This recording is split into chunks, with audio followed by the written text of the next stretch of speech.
24 जनवरी को माता कलीसिया संत फ्रांसिस डी सेल्स का पर्व मनाती है। इनका जन्म फ्रांस के सेवॉय प्रांत के सेल्स नामक गढ़ में हुआ था। जन्म के दूसरे ही दिन इनका बपतिस्मा हुआ, क्योंकि ये शारीरिक तौर से बहुत दुर्बल थे। ये कुलीन परिवार से आते थे और इनकी मां अत्यंत धर्मी महिला थी। उन्होंने बड़े प्यार और लगनता से इनकी सेवा शुश्रूषा की और इसे हिष्ट पुष्ट बना दी। संत अपने 6 भाई बहनों में सबसे बड़े थे।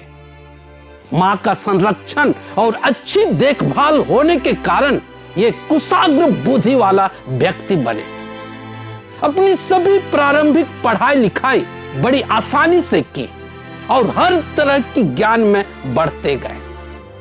14 साल के उम्र में पेरिस में स्थित यीशु समाजियों द्वारा संचालित क्लेरमोंत महाविद्यालय में दर्शन शास्त्र, इस शास्त्र और वक्तृत्व कला की पढ़ाई की और उसके एक अच्छे विद्वान बन गए।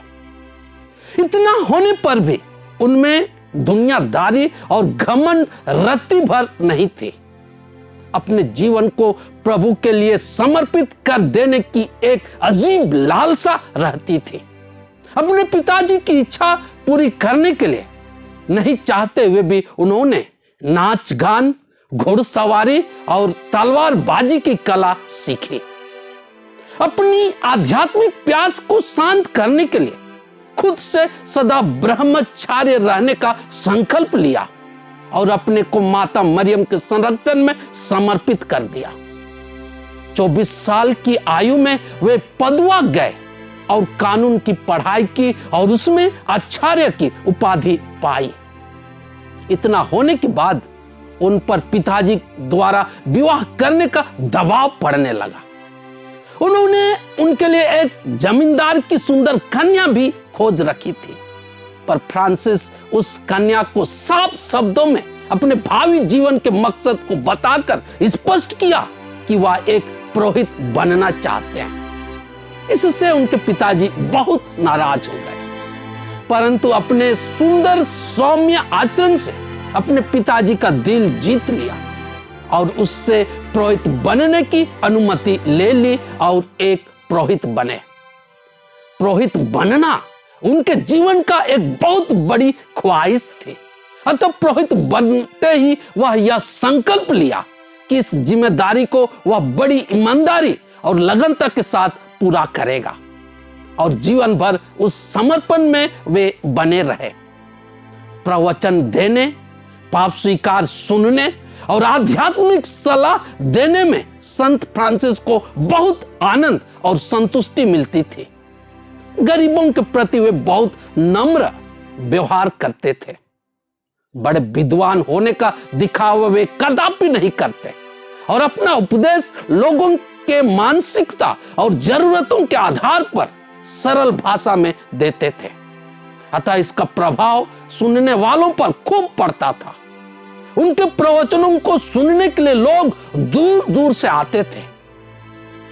उन दिनों फ्रांस में कैथोलिक कलीसिया के विरोधी कैल्विन के अनुयायियों का प्रभाव बढ़ता जा रहा था। उनके धमकी और उनके अत्याचार से बचने के लिए कई कैथोलिक कलीसिया के सदस्य अपने सच्चे विश्वास से भटक रहे थे। ये कैथोलिक कलीसिया के अधिकारियों के लिए एक विकट और बड़ी समस्या थी। कई जगह इस मामले को लेकर तलवार और खून खराबा वाली स्थिति पैदा हो जाती थी। इस माहौल में उन क्षेत्रों में कोई भी पुरोहित जाने के लिए तैयार नहीं होते थे। इस विकट परिस्थिति में भटके हुए विश्वासियों को वापस लाने और बचे हुओं को अपने विश्वास में दृढ़ता प्रदान करने के लिए संत फ्रांसिस सहर्ष तैयार हुए। वह इस कठिन और दुष्कर कार्य को बड़ी कुशलता से पूरा किया। उन्हें अनेक कठिनाइयों का सामना करना पड़ा।